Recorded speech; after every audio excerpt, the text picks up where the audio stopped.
5 of the high school football season in North Carolina.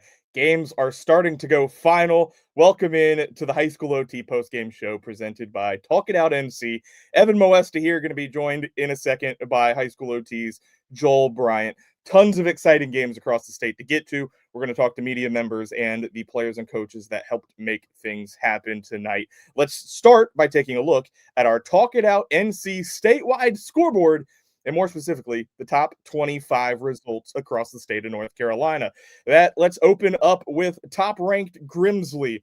Under quarterback Brody Lowe, the Whirlies had no issue tonight with Southwest Guilford. Grimsley actually scored 3 times in the first 2.5 minutes of the game. They end up going on and winning that one 65-0.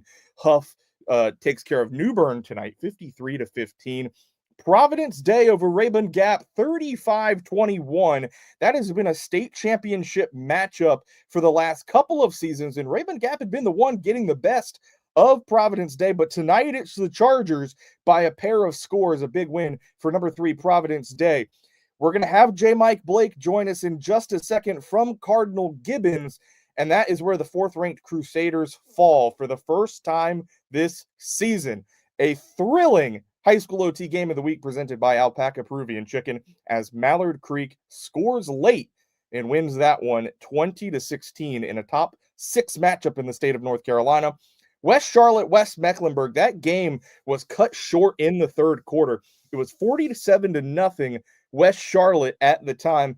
That there was an incident at the game that caused it to be stopped, so that game was halted in the 3rd. Weddington 42-7 over Charlotte Catholic, a big win for the Warriors tonight. And then we move on here on the High School OT Talk It Out NC statewide scoreboard. Still looking for a score from that Millbrook Athens Drive game over in Raleigh. If you do have that final score, you can report it on highschoolot.com, and we will add it to the Talk It Out NC scoreboard. Myers Park, they end up picking up a 24-6 win over Charlotte Christian. 15th ranked Mooresville left no doubt tonight against number 24 East Forsyth. The Blue Devils 42-14 winners. Jordan all over Apex. The Cougars got their first win of the season a week ago, but tonight it's the Falcons 53-7. Rolesville shuts out Corinth Holders in its conference opener 53-0. And an exciting one down in Mecklenburg County as number 18 Independence picks up a 27-20 win over Palisades. More top 25 scores to get to. Ashbrook and South Point, the 19-20, and it delivered. Ashbrook picking up a 20-14 victory. Number 21 Tarboro 49-0 over Northampton County. West Forsyth and Richmond. This one is exciting. It is in the final moments of this game. Richmond in the 4th quarter has scored 15 unanswered points to jump ahead of number 22 West Forsyth 36-30. West Forsyth was ahead pretty comfortably in this one, but Richmond, the Raiders, have stormed back with a little bit of that Raider magic. They lead that one. You can follow along with that on the High School OT Talk It Out NC scoreboard. Leesville rode 50 points in the first half tonight over Wakefield, 56-0. Brevard last night, that was a Thursday night game at Western Carolina. They defeat Franklin 34-28, a thrilling overtime victory. And then number 12 Watauga on the road at Irwin. Weather ends up moving that game to tomorrow. We are going to have Clay Best on with us in just a little bit. He had one of the biggest upsets in the state, Garner over Southeast Raleigh tonight, 28-26. The Trojans pick up a big win against their conference foe, the Bulldogs. But speaking of a lower-ranked team beating a higher-ranked team, the High School OT game of the week, Cardinal Gibbons, Mallard Creek. We bring in J. Mike Blake now to the High School OT postgame show. J. Mike, this game was thrilling. It had everything in it, and in the end, Mallard Creek is the one to make the big final play that ultimately wins this one for the Mavericks in a game that, honestly, it had a little bit of everything, J. Mike, and it felt like both teams dove deep into their quarterback depth, and in the end, Mallard Creek is the one that makes that one extra play that is the difference. Yeah, I think the the impact down the road is perhaps bigger on the Gibbons side because of the injury to Gannon Jones. first drive of the game, he makes 2 long carries, about 16 and 15 yards each, and then he throws a pass, an intermediate route, and something doesn't seem right. They burn a timeout to get him off the field, and like our color analyst tonight, Tyler Clark, said, "Hey, I noticed that when they're pushing here, he's not comfortable at all." And sure enough, he's back in a sling the rest of the game, and it looks like an injury that could take him out for some time. So they have to go to Connor Lindsay, who has played in the past, but not necessarily had to have a close game on the line or anything like that. On the other side, Mallard Creek, they worked in 2 quarterbacks. Sam Cheeseborough, he's a tough runner, but they weren't moving the ball down the field as much through the air. And whether it was nagging injuries or just a change of pace, they brought in sophomore Kalen Naper, and the Mavericks offense changed for the better from that point on. So down the road, Mavericks are looking really good right now. If you consider that, throw away that out-of-state loss to Grayson, 3-4 touchdowns, had to deal with special teams, and it's an out-of-state team you're never going to see again. Mallard Creek acquitted themselves quite nicely tonight. They rolled up a lot of yards, 415 yards on Gibbons, and yet somehow Gibbons, held them without a touchdown until that game winner with 2 minutes and 6 seconds left, as Naper found the most dangerous man on the field, the track star Khalil Price, kind of in the soft spot of the zone. He does the rest, 49-yard touchdown with 2:06, and then it was on Gibbons for the last drive, and Gibbons kind of went on a roller coaster in this one, really. They scored on the opening drive, even with Jones being out. They gave up 14 unanswered in the second quarter to be down going in halftime. And you could just see in the stands, on the sideline, everywhere, everyone's worried because Gannon Jones, the ACC recruit, the Wake Forest University recruit, being out of the game changes what they look like on offense. However, it was interesting to me. It was kind of cool to see Connor Lindsay pick up confidence and the team rally around him slowly but surely. He scrambles for a 12-yard gain to start off the third quarter, gives a little first down signal, and it's like, okay, they're back. They score 3 in the third. They score 6 in the fourth. And I think the play that will haunt Gibbons for a while is fourth quarter. They block a punt by Mallard Creek. Braylon Peebles gets in there. They field it at the 5, and they have a short field. They don't get in. A penalty backs them up, but they get it back to the 5. They bring out the field goal unit. And we notice, hey, this is a different kicker. They run a play where they flip the little option to the kicker. They catch the snap, flip it right to him. But the rule is the holder has to bring his knee up off the ground. He can't keep the knee there just flat on the ground.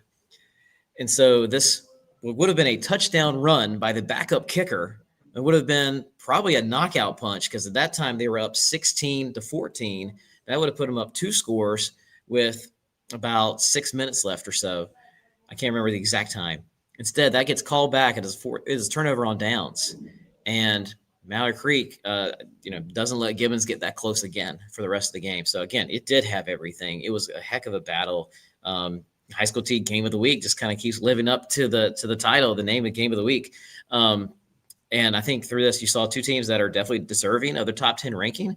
And they both kind of look a little different going forward. If Lindsay has to be a starter for a couple of weeks, Gibbons does have a bye week next week. That'll help some things. And if Mallard Creek is turning things over to Kalen Naper because he also completed 7 passes, but his went for 117 yards. Well, Sam Cheeseborough's went for 39. If he's their starter, they become a lot more dynamic of an offense to go with a really good defense. The front 4 was great, and the defensive secondary was lights out and delivering big hits all night. So just these 2 teams tonight might be a season-defining thing for both of them. Mallard Creek's got West Charlotte next week. Gibbons has a bye, and I'm really interested in seeing what both of them do going forward. Well, that is J. Mike Blake. He was on the call tonight alongside Tyler Clark from Cardinal Gibbons High School as Mallard Creek rallies late and picks up a big top 6 victory over Cardinal Gibbons. Thanks, J. Mike. No problem. Let's keep things moving, and let's actually stay in Wake County where Jonas Pope was. Actually, we're going to go jump over to that upset that I was talking about. We had Garner and Southeast Raleigh. I'd mentioned that is a big win for the Trojans. We have Clay Best, who was there with us. Clay, the Trojans, we talked a couple weeks ago after they had a defining victory over Middle Creek, but this Garner team really has something special to it.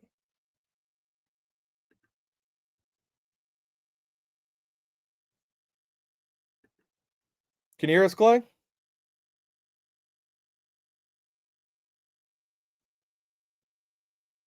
See if we can get Clay here with his audio. Let's keep on moving. Let's talk about that other upset. That game had went final. We were talking about Richmond, West Forsyth, which Richmond had scored the final 15 points in that one. They end up picking up a 36-30 victory tonight. West Forsyth had the lead late, but that Raider magic comes to life. 36-30, Richmond with the win. I'm going to bring in Joel Bryant now to the show. Joel, this Richmond game and then obviously the Garner result, there have been a couple, including this Cardinal Gibbons result as well. We've had a couple of upsets across the top 25 scoreboard so far tonight. Just a quick reaction to some of those final results. Well, so there's top 25 upsets, but they're not happening to like bad teams, right? So we know Garner's pretty good. We not too surprised that they hung with Southeast Raleigh in that game. We know Richmond's pretty good. Richmond has been in the top 25 this season. It's not too surprising to hear that they beat West Forsyth. Of course, the Gibbons Ballard Creek game, we knew that one was going to be good. The South Point Ashbrook game, we knew that game was going to be good as well. So there have been upsets, but it's nothing too crazy tonight. It's that kind of time in the year where teams are maybe kind of getting a little kind of used to things, and maybe some teams are kind of getting complacent, maybe, and that's when upsets start to happen. All right, we're going to bring in Clay Best again here. Clay, here we go. We can hear you now. That, as I had mentioned, this Garner team, we talked a few weeks ago about them, but they really kind of flexed their muscle tonight and got that signature win for Coach Durand Arnold. Yes, just another fun Garner versus Southeast football game. Another one like the Garner Middle Creek games that I've seen a lot of over the years.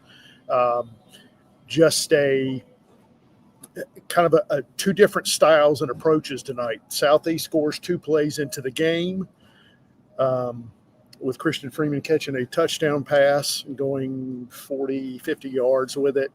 But Garner comes back with a methodical drive. I think it was 10 or 12 plays, take about 5 minutes off the clock, goes up 7-6 and ends up 21-6, never trails. But Southeast with Tadrick Powell Jr. at quarterback really always seemed to be on the verge of or having the potential to take this game over. Got it back within 28-26 late in the third quarter. And then probably the most important drive of the game was a drive that didn't feature any points. Garner had the ball for, I believe, 9 minutes. I'm sorry here. From almost 9 minutes, and basically kept the ball away from Southeast. Did not score, ended up punting the ball away. And then all of a sudden the Trojan defense starts getting pressure on the Southeast passing game. Ends up with a pick and a sack fumble to stop the last 2 Southeast possessions and end up with a 28-26 victory. Just Garner won with a different style than it did in its last kind of big area clash with Middle Creek. The Garner's passing game was really impressive against Middle Creek. Trojans didn't really. They had some key passes and conversions, made some plays out of the passing game. One with a scramble for a big touchdown run after some pressure. And Southeast really didn't run the ball much. For Christian Freeman, the NC State recruit, and then Garner's leading rusher, Taden McFadder, both of them really not factors in the second half. Freeman, for some reason that I couldn't figure out, did not play a lot in the second half.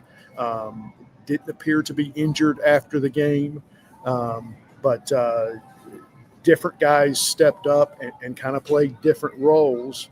And Garner got out of here with another narrow victory to start 1-0. And what's going to, as you know, is you start thinking about Greater Neuse River 7A, and you look at the games that are coming up this season when you've got 4 teams that are probably in the top 25, 30 in the state, depending on what rankings you're looking at, all factors. And a huge start for Garner, not any kind of a giant – it's a setback for Southeast, of course, to be 0-1 in the conference, but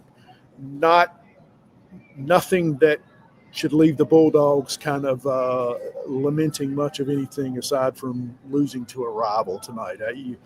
You can see why they're going to be there as well. Both of these teams can do some different things. You're not going to – it's going to be hard to stop one thing and beat them, from what I've seen tonight and earlier in the season from Garner. Well, again, Clay Best was at Garner tonight as the Trojans pick up a 28-26 win over number 13 ranked Southeast Raleigh. Thanks, Clay. Thank you. Have a good night. We're going to stay in Wake County, head over to Green Hope High School, and that is where Jonas Pope was tonight. Jonas, the law of averages after some of the first couple games you caught this season have worked itself out. Had a couple of blowouts recently, but this was an undefeated matchup, and quickly Apex Friendship pulled away in this one. Yeah, what I've learned in the last 2 weeks is that all undefeated teams aren't created equal. Yes. So yeah, another. You know what I thought about too? I think weeks 3, 4, 5. I've always had undefeated matchups. Anyway, that's irrelevant. But yeah, Apex Friendship making quick work of Green Hope. So interesting because Green Hope had only given up 28 points all season, had 3 blowouts, and their 4 wins. And Apex Friendship had 28 points midway through the second quarter. Their quarterback threw 5 touchdown passes, did all his damage in the first half. He didn't even play in the second half. The Apex Friendship defense only allowed Green Hope across the 50 twice, and one of those times was thanks to two questionable personal foul calls against Apex Friendship. But yeah, they just look like a well-oiled machine on both sides of the ball, and just got it done. They really set the tone early with those first couple of drives, and Green Hope offensively couldn't get anything going, and you know they quickly found themselves down 20 points, and it was just they became one-dimensional on offense, and it was easy for Apex Friendship to kind of just pin their ears back and get after them. Well, Jonas, we're going to miss you next week because there is a great one in Wake County between Millbrook and Rollsville, but we definitely need to get you one that is a little bit longer than an hour and a half, 2 hours next week. But again, big win for Apex Friendship tonight. That's huge for Coach Sanders and the Patriots. Now 5-0. They defeated 4-0 Green Hope tonight in blowout fashion. Thanks, Jonas. Appreciate it, Evan. Let's keep moving here on the High School OT post-game show. Let's bring in Tim Hauer from Coastal Preps. Tim, you tonight took in the New Hanover game, a big win for the Wildcats, who were in need of one recently. They pick up a big 35-28 win tonight over North Brunswick. How did that one go down? And obviously, you know, New Hanover working in new coaching staff, working in a new regime there, even though there's some familiarity, a much-needed win for the Wildcats. Yeah, I said in my preview today that I thought this was kind of a must-win for both teams. You know, both at 1-3. You know, wins look like they could be, you know, kind of hard to come by in this Carolina Coast Conference. Hoggard, obviously the standard bearer, but West Brunswick looks good. Laney has looked good.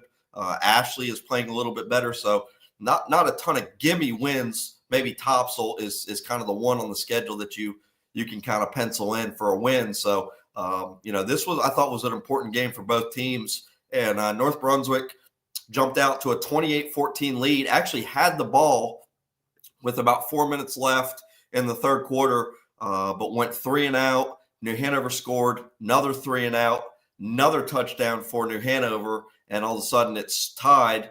North Brunswick got down, tried a 27-yard field goal, hit off the uprights, and then New Hanover was able to drive the length of the field and score the winning touchdown with about 3-4 minutes to play. So a really good comeback victory for New Hanover after a bit of a slow start.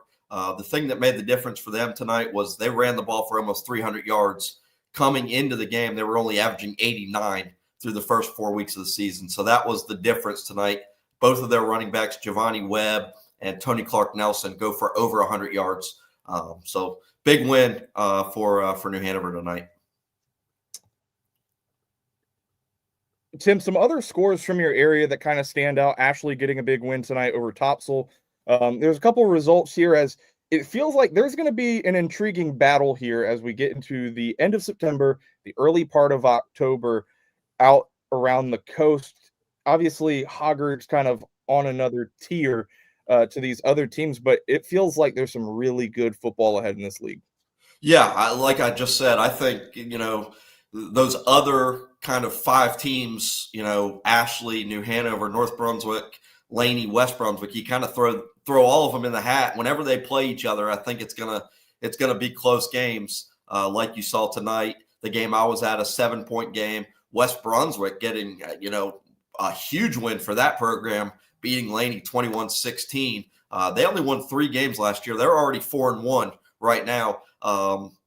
Look ahead next week, West Brunswick Hoggard next week. Who would have thought coming into the season that would be really an important game? But it could be right now for first and second. It could be for the championship in the Mid-Eastern Conference if West Brunswick can continue to do what they're doing. So yeah, I think anytime you see those 5 teams playing, going to be some good competition, going to be some close games.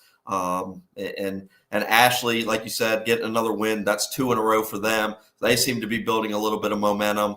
But, yeah, I think the biggest surprise down here is what West Brunswick has done so far, starting 4-1. So a big win for West Brunswick. That sets up next week's showdown with Hoggard. Ashley will be taking on Laney. As we look forward to next week, Tim, and the coverage that you have on Coastal Preps, what can we expect? There's some big soccer matches coming up. Obviously, Friday night is going to be pretty big for football. And then also the Hoggard volleyball team is really starting to heat up as well. What can people expect on Coastal Preps? Yeah, I'll be really busy next week. You talked about soccer. There's a New Hanover Hoggard soccer game next week that's really big. Two of the probably, I think you have both of those teams in your top 25 ranking. So that'll be a great game.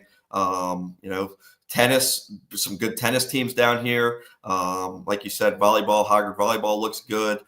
So yeah, we're just continuing to roll every week. But as far as tonight, everybody can kind of get on, look at the roundup tonight. I'll have recaps from all the games around here. And I always do a week in review tomorrow on Saturday. So people can check out a week in review where I kind of look back at the biggest storylines from all sports over the last 5 days. Well, that is Coastal Preps' Tim Hauer, who had New Hanover's win tonight over North Brunswick. Thanks, Tim. All right, we'll talk to you guys next week.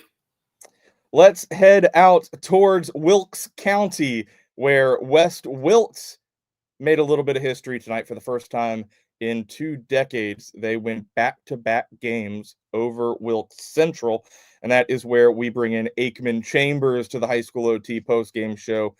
Aikman, this is a big win for this West Wilkes program, and to be able in consecutive years now to knock off Central, how big is that for the Blackhawks? Evan, I tell you, dude, it's been a long time coming. The last time this happened, 2005 and 2006, was the last time that the Blackhawks were able to put together back-to-back victories over the Wilkes Central Eagles. The kids playing on that field tonight were not even alive the last time that this took place. So it's been a long time coming. And I got to tell you, man, what a night tonight for West Wilkes running back Andrew Herman. He's just a sophomore, played up on varsity last year as a freshman. At minimum, I do not have official stats yet. At minimum, 200 yards of total offense for this kid tonight. He single-handedly carried the Blackhawk offense. Wilkes Central barely had an answer for this young man all night long. He had a couple of big touchdowns. Mitchell Rangel, the kicker for the Blackhawks, with a couple of field goals, and then a late Stephen Holcomb pick six sealed the night, 26-0 for the Blackhawks, and a rout performance tonight. And a big win over Wilkes Central for the Blackhawks to get to 1-0 in Mountain Valley Athletic Conference play. Wilkes Central, just their first loss on the season, but that game next week for Wilkes Central going to North Wilkes becomes a very important game if Wilkes Central wants to keep their head above water in this conference race. And for West Wilkes next week, going to East Wilkes, you can't ask for a much bigger game in Wilkes County next Friday night. Who wants to come out 2-0 to start the year in conference play? Yeah, that game next week is going to be huge. Aikman, I want you to kind of describe the atmosphere tonight. What was the feeling like for West Wilkes? Basically trying to come out here and prove that last year wasn't a fluke. What was your kind of feeling on how they were feeling tonight? It was a packed house on the opposite side of the stadium tonight in Moravian Falls. There wasn't an empty seat to be had in the visitors' bleachers. There wasn't really an empty seat to be had much in the home bleachers. They were packed pretty well tonight as well. Vibes were great. Millers Creek made the trip to Moravian Falls in full force in support tonight. I think you could get the sense as the game went on. It was a slow-moving game. West Wilkes led 7-0 for the entire first half of the game, and people wondered. I almost think to a degree there was moments where, as has been the case so many times in this matchup in the last 20 years, West Wilkes would have a lead, but then Wilkes Central would hit that big shot play over the top. And as this game went on, I even found myself wondering, when's the big play coming for Wilkes Central? I've seen it so much in my life, being at so many of these games over the last 20-plus years, and it never happened. The West Wilkes defense was as good tonight as I have ever seen them play. Mason Harris was bottled up all night. Wilkes Central was never able to get him going. Quarterback Trey Lowe was battling lower body injuries throughout the night. He was in and out of the game throughout the night. Wilkes Central's offense never got out of first gear, and I give a lot of credit to the West Wilkes defense. And again, Andrew Herman put on a show tonight as that young man found nothing but positive yardage nearly all night long. And this is the biggest win that Coach Scotty Green has had as coach of the Blackhawks, and this is the biggest win for this program in quite some time. Yeah, that's certainly a big one. You talk about, sophomore and Andrew Herman. I know that Wilkes Central has a lot of young players as well. I feel like we're kind of at the start of a new saga here in this rivalry. I can't wait to see how these matchups keep going next year and the year after that as well. Aikman, before you go here, any other scores from around your area that stood out to you tonight? Allegheny routing Ashe County tonight. Last I saw, I think it was like 48-21 or 48-24, I believe. You and I have been the proponent all year long. We've said Allegheny's going to have a say in this conference, Joel, and they're starting off on the right foot. They got a big matchup with Starmount next week. You've got West Wilkes, East Wilkes, and Starmount Allegheny next Friday night. Two major matchups in this Mountain Valley Athletic Conference race that's going to determine the outcome of this game. And last I saw, East Wilkes was up pretty heavy on North Wilkes. So I would assume, I've not got a final on that sent to me yet. Last I saw, East Wilkes was ahead, though. So I'm going to go ahead and assume that they're going to pull that out tonight. Awesome. Well, we're going to have a conversation over the weekend about where you're going to go next week. But looking forward to seeing wherever you go, and I appreciate the time again tonight. We're going to go to a quick break here on the HighSchoolOT Postgame Show. When we come back, James Moore was at another huge game in Fayetteville. Can't wait to hear about it. Don't fall for the myths. Get the facts about underage drinking. Myth. Teens bounce back fast and teenage athletes can perform just fine after a night of drinking alcohol. The fact is, alcohol can hinder athletic performance for up to 3 days, delaying recovery and causing long-term issues with muscle loss and weakness. But don't just take it from me. Choosing not to drink as an underage athlete has really helped me significantly. I've been able to focus, keep my priorities straight, and it's helped me separate myself from, many other people. Get more facts at talkitoutnc.org. Cookie. So we were talking about it last week. A big game this week between 71st and Jack Britt. 71st prevails. It was a one-score game at the end, but did it feel like that the whole way? Yes, they were pretty much evenly matched the entire game until the second half. I think defensively is really where it kind of made a huge difference for 71st.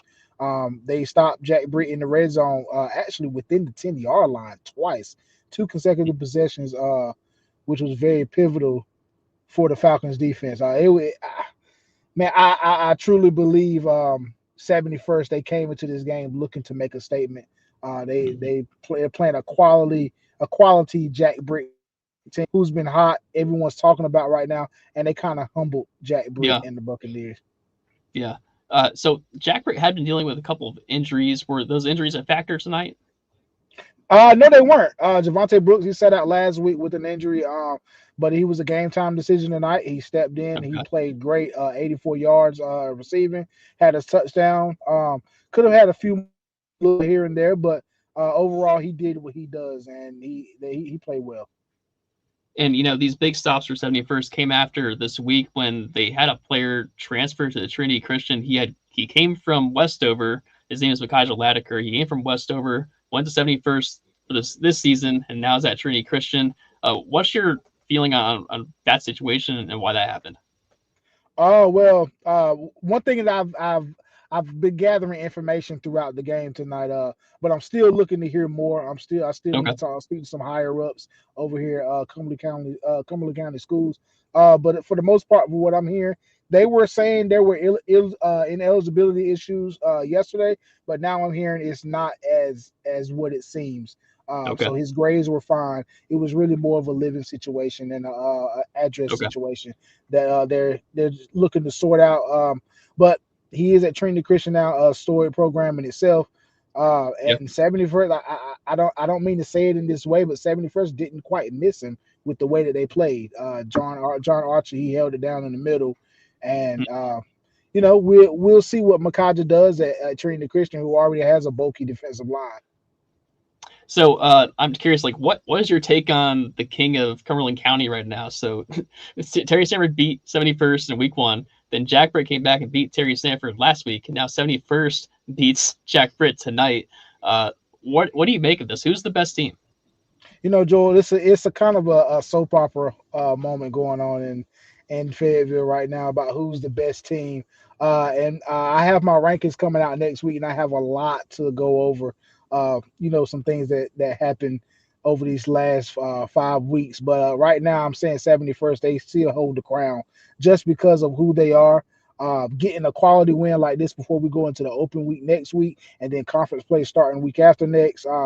Terry Sanford, they're right there. I want to put Terry Sanford ahead of 71st, but the loss to Jack Britt and with 71st beating Jack Britt makes a huge difference in my eyes. Awesome. Well, James Moore does a great job for the Fayetteville Observer. Catch up on his work this week. It's going to be another interesting week in Fayetteville, I'm sure, next week. James, always appreciate your time tonight. Absolutely. Thank you, guys. Next, we're going to go through the 910 scoreboard here. Joel. Yeah. Hey, Evan. Yeah, Joel, here we go. The 910 scoreboard here, talking out NC, their statewide scoreboard. Looks like this. We just talked about that 71st Jack Britt result. It is the Falcons 36-28. James Moore just broke that one down. Terry Sanford, a big win over Westover, 56-29. St. Paul's picking up a 31-0 shutout over Fairmont. Jacksonville escapes East Duplin tonight, 35-24. In the third quarter, at last check, it was all Cape Fear in their matchup with Pine Forest. If you have that final score, you can head over to HighSchoolOT.com, use the report scores tool, and put that score in there. We will have it up on the Talk It Out NC scoreboard. Pinecrest, a 2-score win over Scotland tonight. Harnett Central was tangled up in a close one with South Johnston at last check. In the fourth quarter of that game, it was 24-21 South Johnston. Lakewood defeated North Duplin tonight, 26-22. That was a late one down there. Union Pines picking up a 38-6 win over West Johnson. White Oak, they didn't need the heroics of last Friday night where they had the walk-off scoop and score. Tonight they handle Southwest Onslow 20-6. Pender was up in the third quarter at last check over South Columbus. That was 54-23. And then Midway, check out this score, 73-50, 123 combined points in that one. Joel, that's a pretty high scoring there. But do any of these scores stand out to you as you take a look at them? Well, Princeton always plays like these basketball kind of games in terms of their scores, but that South Johnston Harnett Central game, that Carolina Pines 6A conference is one of the more I guess competitive ones in the state. It's a lot of kind of evenly matched teams. Harnett Central, we had a lot of expectations for them coming into the season, but losing tonight, they also lost to Overhills earlier in the season. So it's interesting to see how that team's kind of leveled off here after such a great season last year. And that one's gonna be tough to figure out. That Carolina Pines 6A. Really looking forward to seeing how it develops here. So that is your 910 scoreboard. We switch over now and take a look at some of the scores from the 336 area code. Northern Guilford, they've had their fair share of thrilling games this season. 26-21, they win over Oak Grove. There was a thrilling late touchdown in that one. Reagan, they block a kick as time expires to hold on and beat Lake Norman tonight 24-21 on the road. The Wildcats were attempting to send that game to overtime, but the Raiders, another team that has been locked up in some tight battles, they win that one. Reedsville getting a big win tonight over Walkertown 44-28. Page shuts out Southern Guilford 47-0. A handful of scores that we're still looking for. Dudley and Ragsdale, Northeast Guilford and Southern Durham, Mount Airy, St. Stephen's. If you have any of those scores, you can report them on HighSchoolOT.com. Central Davidson, they continue with a big 29-0 win over Ledford. Ashboro defeating Eastern Randolph tonight 20-13. Leica Beebe's going to join us next to talk about that one. We talked about the West Wilkes win with Aikman Chambers 21-0 over Wilkes Central tonight. Southern Alamance over Eastern Alamance 28-15. The Patriots, they have a pair of big wins over the last 2 weeks against county rivals. And then Davie County shuts out North Davidson tonight 31-0. I had mentioned Leica Beebe over at the Ashboro Eastern Randolph game. That game was decided in the final moments, came down to the last play, but in the end, it is the Blue Comets who pick up the win over Eastern Randolph. How'd it go down, Leica? Evan, it was a fantastic atmosphere in Ramseur this evening. I feel like there wasn't an empty seat in the house between those two county rivals. At the end of the day, it came down to some timely stops from the Blue Comet defense, stopping Eastern Randolph twice on fourth down in the second half when they were driving, looking to put points on the board, including on the final possession, where the final play came down to a catch that was ruled that foot was not in bounds to essentially end the contest there. Offensively for Ashboro, as they moved to 5-0, the Britton brothers continue to control the run game for that offense, and they made some big plays in the second half, especially to rebound and find a way to get a big win over Eastern Randolph. So Calvin Brown kind of took over this team a few years ago. He's the brother of Daryl Brown, the Grimsley head coach. First win over Eastern Randolph in 6 years for Ashboro. What was your kind of feeling from their sideline? How big was this for them to finally kind of beat their rival here? Oh, Coach Brown and his squad were fired up after the win. Of course, definitely had to make sure that they set the tone defensively, and that was kind of a key point of emphasis from him when I interviewed him afterwards. He preaches defense, and the fact that they were able to rise to the occasion, even when Eastern Randolph was doing very well in the run game themselves, especially in the second half. But they rose to the occasion twice, getting a fourth down stop at the end of the third quarter that kept their lead. And then when Eastern Randolph was going to tie the game, because they scored a touchdown cut to one, special teams blocks the extra point to keep the lead. And then they go down and score a touchdown to go up 7, and they were able to hold off. They were able to hold off a late charge from the Wildcats there at the end. But quick impression-wise, do you still kind of believe Eastern Randolph is a factor in that 3A classification? Because Ashboro was a bigger school than Eastern Randolph. Oh, Eastern Randolph definitely has a lot of quality on offense. McCallum and Lavelle were connecting connected on several big pass plays throughout the second half. They actually came out and on the opening drive had a 3rd down and 12, and McCallum threw a deep ball down the right sideline to Lavelle. He broke a couple of tackles and scored a 51-yard touchdown. Like they have a lot of big play potential on offense, and even defensively, they had a lot of really, really good plays to stay close. I think in 3A they're going to have their say, but this is about Asheboro starting 5-0. They've been chomping at the bit to get this win over Eastern Randolph. Now they go into a bye week, and then they start conference play with a very pivotal matchup against Northern Guilford in 2 weeks. Like any other scores from around the state stand out to you tonight? I hadn't really. I'll be honest, Joel. Well, you were out on the field. It's okay. It's okay. We'll talk. We can talk about that later.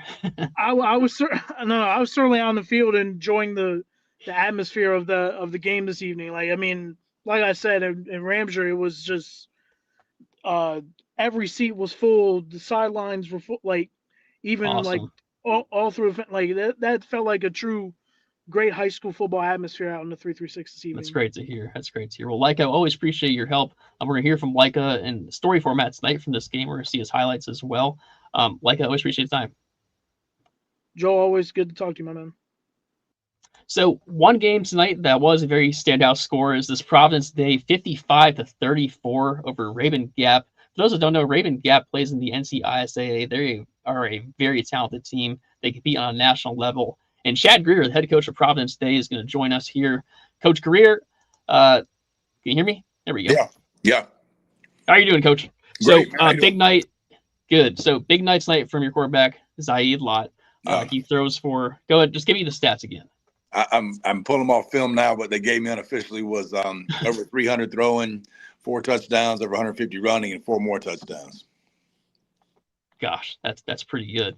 Did you always that dual threat ability is probably not something that people always talk about with him, but how long have you kind of known that he can do stuff like that?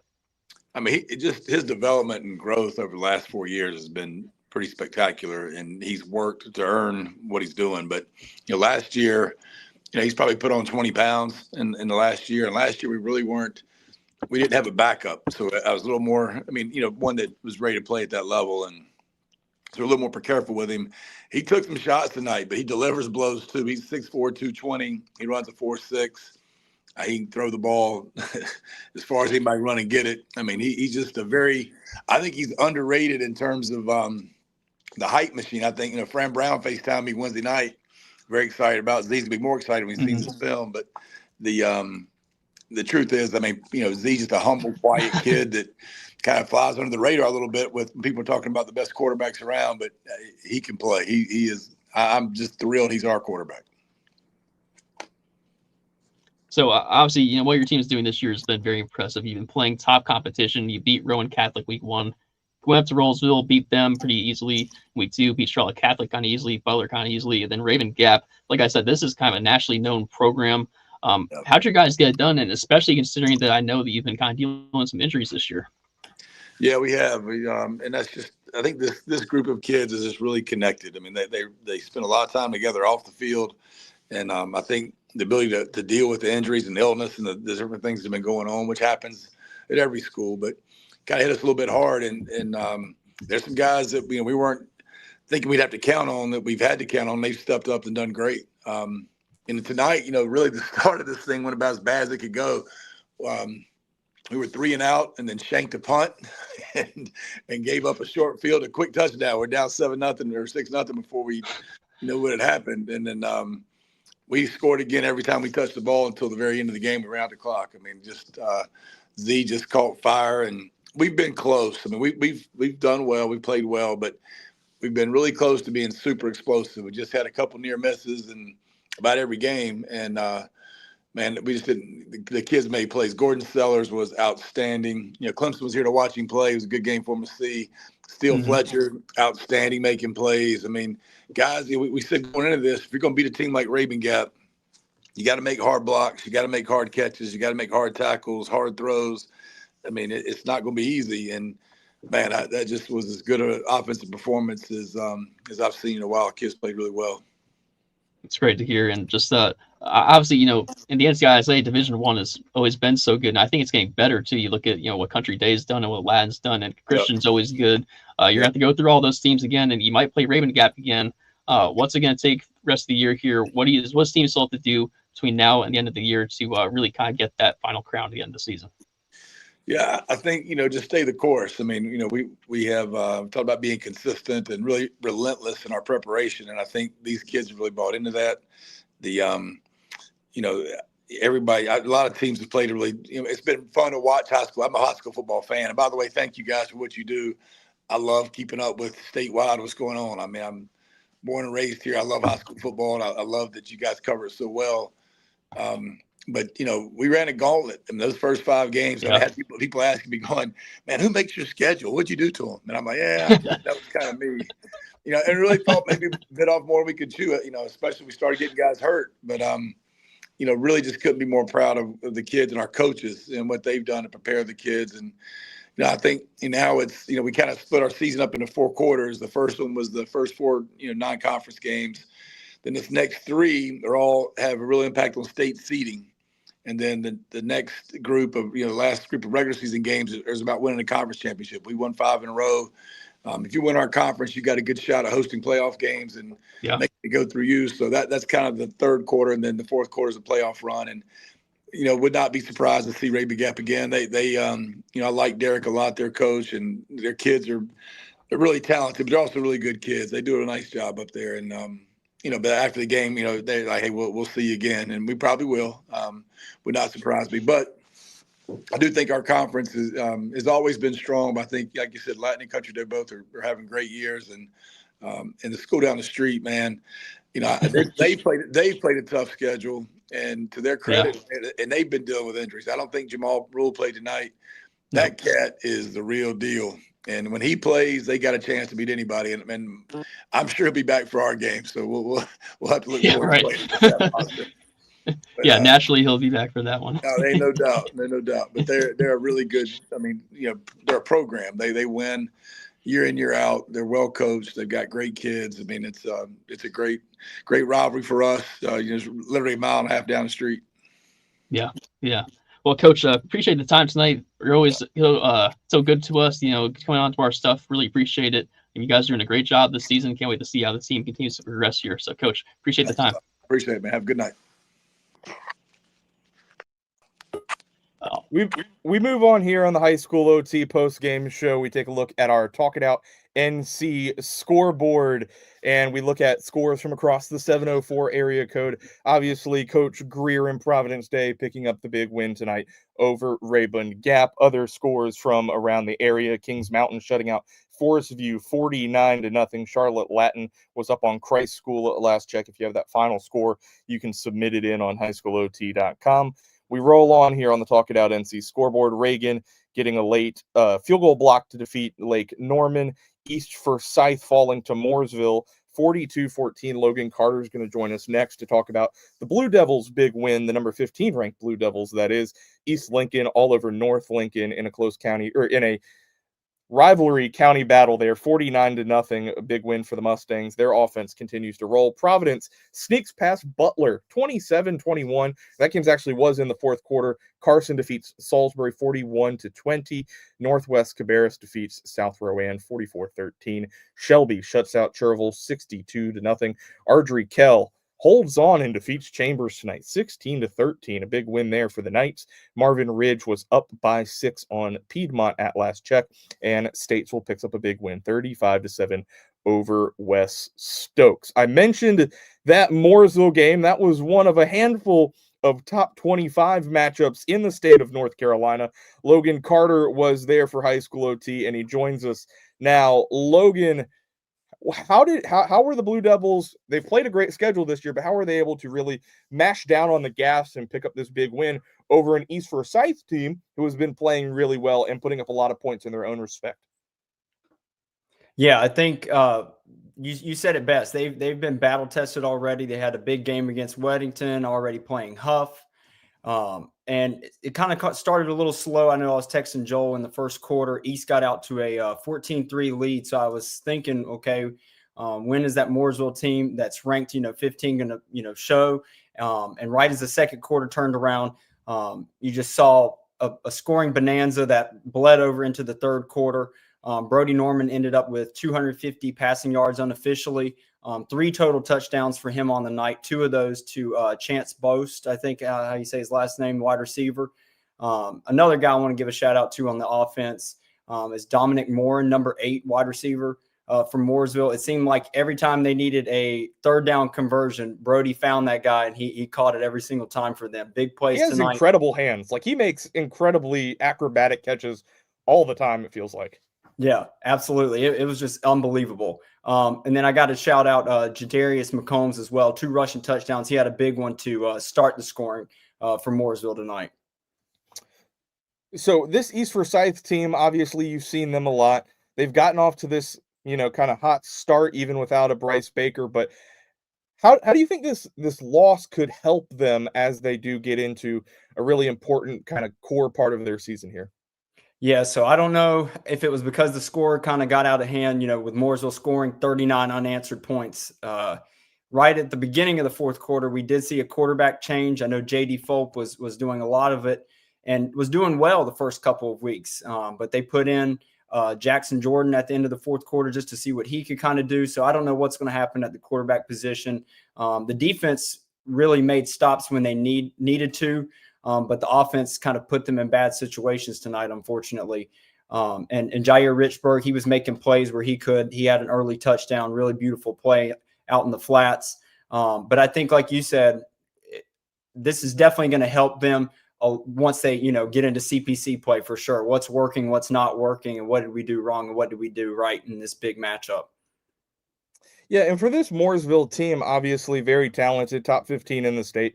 Their 2 losses are nothing to scoff at. They lost to Weddington week 1, and then they were in just this thrilling finish with Huff last week. But now they get to a point of conference play where it feels like up until that last week of the season when they have their rivalry game with Lake Norman, Logan, this feels like a Mooresville team that can really start to hit their stride after this 2-2 stretch in non-conference play.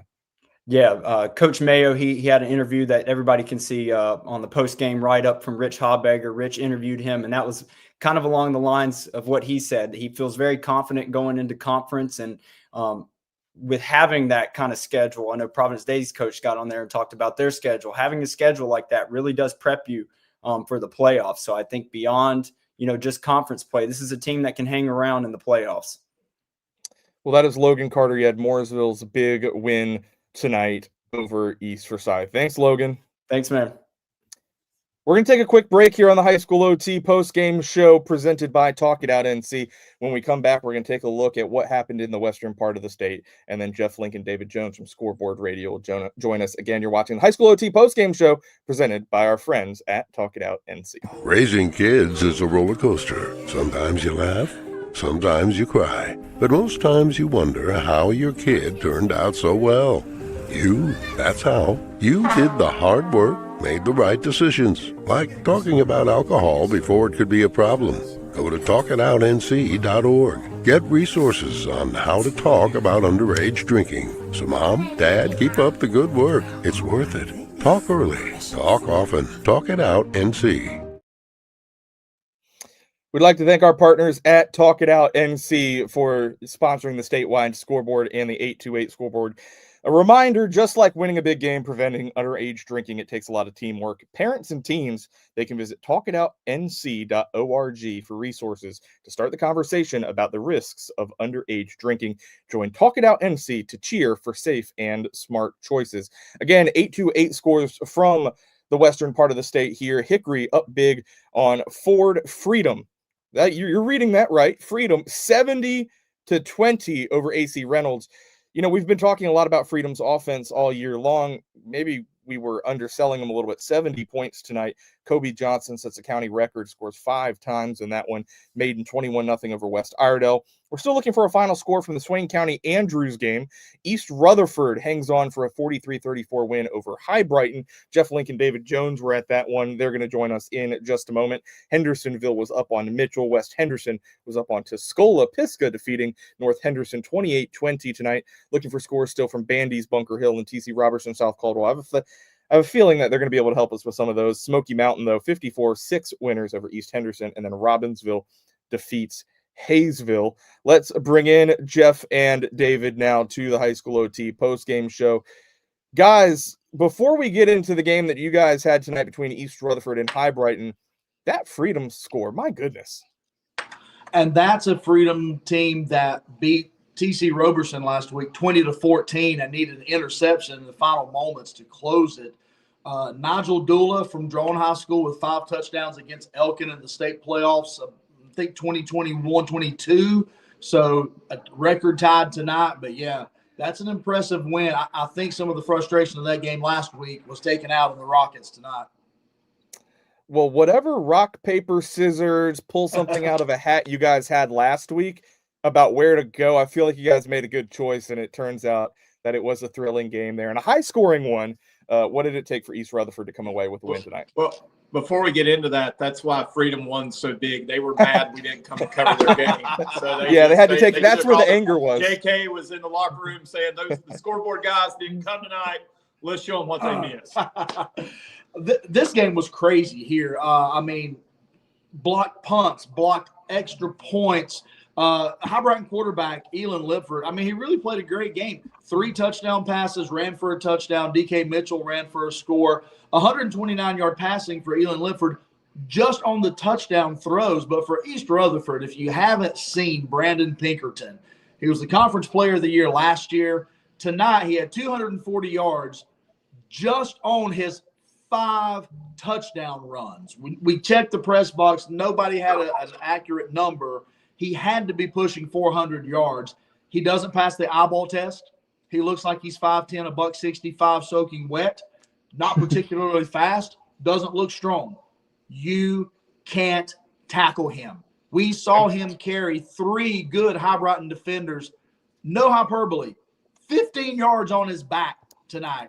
So the story was High Brighton could not stop Brandon Pinkerton. Landon Flynn played a great game at quarterback. It was a weird game. There were penalties, there were mistakes, but it was really 2 good teams going at it, I think, forcing some mistakes, 43-34, but it went down to the final 3 seconds of the game, really. It was an exciting football game, but circle Brandon Pinkerton as a player to watch. On a lot of preseason award watch lists, and tonight we found out why.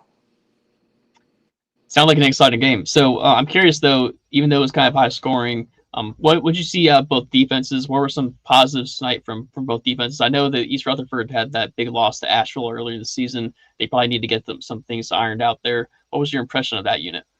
3 turnovers that they were able to force in the first half against High Brighton. They got 2 fumbles and an interception. So it's kind of a bend but don't break. That's what we said at halftime. If you're an East Rutherford fan, you're like, how are we only up 14-7? We dominated this game, but they had 6 penalties, 65 yards off of 6 penalties, some unsportsmanlike conduct penalties. East Rutherford able to clean that up in the second half, played much better defensively. They set the tone in the second half. High Brighton got the second half kick. They're down 14-7. They go 3 and out. And then it was East Rutherford, just a back-bending drive that got them up 2 scores. They did give up, did East Rutherford. They gave up a 1-play, 81-yard touchdown drive that got High Brighton back in the game. But it really set the tone, to answer your question.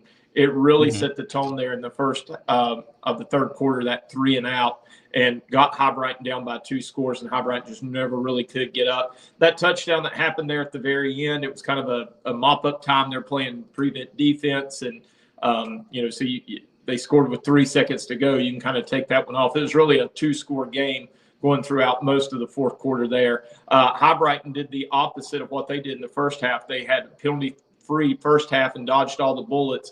But they had on a 3rd and 25, they were able to stop East Rutherford. It looked like they were going to get off the field, but then they had a 15-yard unsportsmanlike conduct for a late hit that was unnecessary.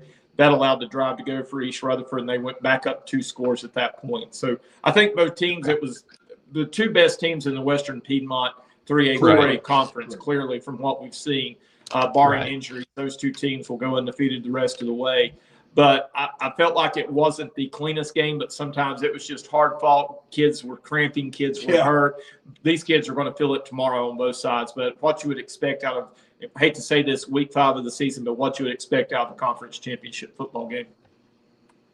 Yeah, and we knew that was going to be, this game was probably going to be the one that decides the conference. I'm sure it's still not a nice drive back to Lenoir, but overall, how do you think they can kind of take this, the fact that, they got this hardest game left in the schedule out of the way? How do you think they can kind of approach the rest of September and throughout October? Because, High Brighton is making an aim to get back into the playoffs. It had that long playoff streak. It kind of ended last year. We're expecting them to be back in this year. What do you think they can do with the rest of the schedule here to get ready for that playoff season? There's some real question marks in this conference. We're not really sure what Chase is. We're not exactly sure what RS Central is. We're pretty confident in the bottom half of the conference and who those 4 teams are. But for High Brighton, they're going to be the favorite in every game, the rest of the way. They've got enough numbers that they can platoon enough. A lot of times you'll see a quarterback playing safety or corner. Lipford doesn't play defense. You don't see DK Mitchell out there, the all-everything running back playing defense. So both of these teams are going to be heavy favorites the rest of the way. Now, they go out there and have they're a -4 in turnovers. Can a Chase or an RS Central? Those look to be the team. We say this often. Chase or RS Central is not going to win this conference, but they might keep your team from winning it. So I think these teams are going to be favored the rest of the way. And Jeff, I know, has got some of those scores you're missing if you need them on the way out. Yeah, go ahead. Yeah, give them all to us. And tell me about the games from around the area that you're kind of surprised by tonight. Well, I've got one that's a big surprise. I think crazy. you were saying you were missing the South Caldwell TC Roberson game. TC wins 40-6 over South Caldwell. Prayers out to one of the TC Roberson players. Evidently had a significant injury, had to be taken off in an ambulance. So our thoughts and prayers with that young man. Who else were you missing? Bunker Hill Bandies. Bandies wins 41-12 tonight. They even their record up at 2-2. Bunker Hill kind of coming back down to earth now from where they used to be 5-6 years ago. They're now 1-4 on the season. Did you have the Alexander Central score? I did not, but I saw that Alexander Central was winning that game. Yeah. So let me give you. We have a text thread with some of the media that are around the area. So with 3:47 left to go in the fourth quarter, Jonathan Watts, who does a great job with Alexander Central, kind of their sports information guy, and he's also their color commentator. 44-26, Alexander is up. 3:47 to go. And then 3:18 to go, 44-33, Alexander Central up over South Iredale. 2:20 to go, Alexander Central up 44-41. And with 1:52 to go, South Iredale takes the lead 48-44. They go on to win 48-44. So under 2 minutes. Under 2 minutes. If you're Alexander Central, how do you rebound from a loss like that? And the Western Foothill, or excuse me, the Northwestern 3A, 4A, it used to be 3A, 4A, Northwestern 6A, 7A conference, kind of the same story. It's going to be Watauga. It's going to be Freedom, but who's going to be that third-place team? Is it going to be Alexander Central? It might be St. Stephen's. I thought they had the most impressive game tonight in a loss against Mount Airy, coming back and making that a one-score game. McDowell's got some confidence now. They're winning. So who's going to be that third-place team in the Northwestern 6A, 7A conference? That's yet to be determined. I think Watauga having their game rained out tonight, that may worry you a little bit of a shorter week as you're getting ready to take on Freedom next week in Morganton for what will probably be the conference championship. The Freedom Watauga games next week? Yes. Okay. Yeah, I thought it was we're hoping October we're 3rd. there. I think there's about 7 radio stations lined up to be there, but we're going to work our way. I was thinking, ESPN I College thought it Game was in Day is going to October. be there. Lee Corso's coming out of retirement, and it's going to be wild. Yeah, that one, another conference championship game right there. After what they did tonight, the AC Reynolds and Watauga, what they've always done, that's gonna be such a slugfest, that game. So yeah, I imagine you guys would want to be at that one. Yeah, there will be. I mean, Freedom has a radio station. Boone has a team dedicated to Watauga. We're kind of free agents. You gotta fight your way in there. You can get in there. We're gonna put her head down, run behind her pads. We're gonna plow into the press box. Awesome, guys. I always appreciate your time, and thanks for coming on here and sharing about your area. What's going to be on the scoreboard show tomorrow? We'll have highlights from this game. We'll have scores from around the area. And in college football, kind of a prove it Saturday. We'll talk ECU, BYU, State, Duke, Carolina at Central Florida. LR is at Carson Newman. So Carolina Panthers hosting the Falcons. That should be terrible. So we'll touch all the bases. We'll even squeeze in some NASCAR. And the Caldwell Cobras winning volleyball games. We got to talk about that. Yeah, there you go. Well, guys, appreciate it. And best of luck this next week. Keep up the good work, man. We'll talk to you Friday. Awesome. Y'all take care. See you. All right, before we go here, we're going to go through another check of the scoreboard here. Evan, how's it going over there? Yeah, let's take a look at the Talk It Out NC statewide scoreboard and scores from across the 919 area code. Clayton picking up a 56-10 win tonight over Fuquay Varina. Apex Friendship 35-0 over Green Hope. We had Jonas Pope IV on earlier in the show to talk about that one. Middle Creek was clinging to a 28-20 victory over JH Rose at last check. Panther Creek picking up a 41-14 conference win over Green Level. Lewisburg, who jumped into the 919 rankings this week, they are up on Beddingfield 35-12. Eastern Wayne was up 2 scores on North Johnston late in that one. Enloe surviving Broughton in a Cap 8 showdown 20-14. Still looking for that South Garner Smithfield Selma final. If you have that, you can go on to highschoolot.com, submit that score. Holly Springs up 23-7 on Heritage. Cary up 36-7 on East Wake. We finally got that score for that Millbrook game that we were talking about when we were going through the top 25 scores.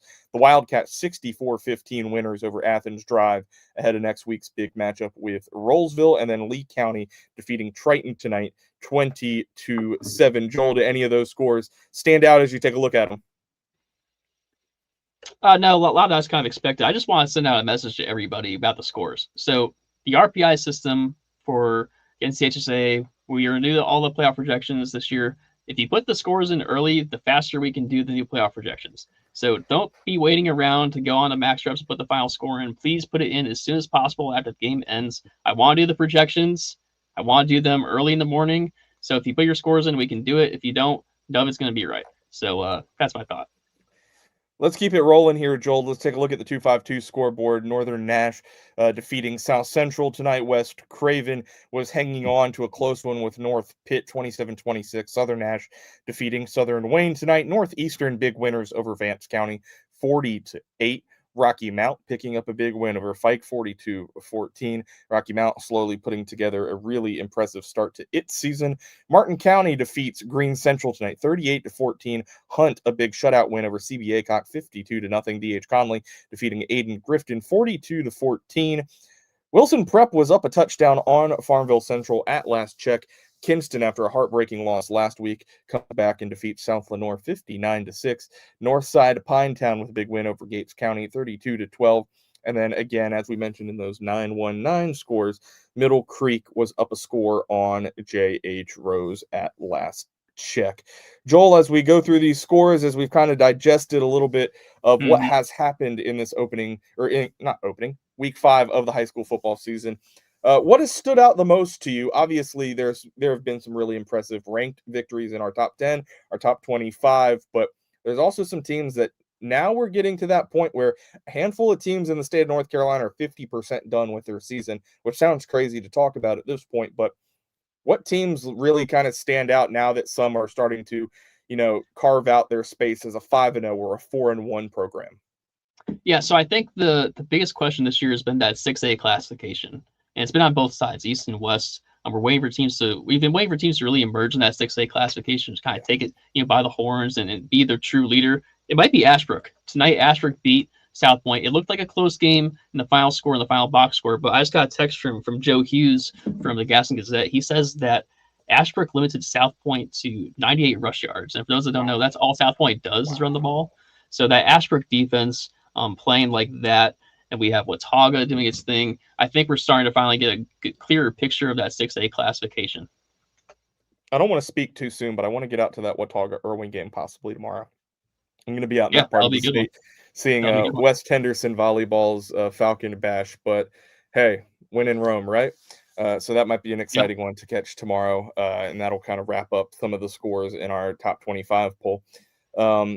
That's going to wrap it up for this week of the High School OT post-game show. One more reminder, Talk It Out NC. Now that fall is here, It's time for their NC Fall giveaway from October 1st through November. You can start the conversation and enter for your chance to win. 6 lucky winners are each going to receive a $250 grocery gift card. That is really cool.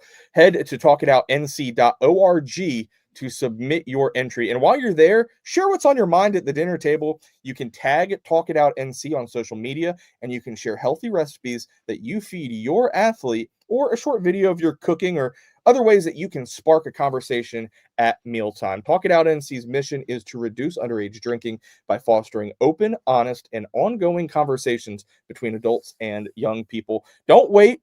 Enter starting on October 1st and make every meal a moment to start the conversation to stop underage drinking. You can find out more details on talkitoutnc.org. For Evan Moesta and Joel Bryant, we thank you for tuning in to the Week 5 edition of the High School OT postgame show. Before we let you go, one more message from our friends at Talk It Out NC.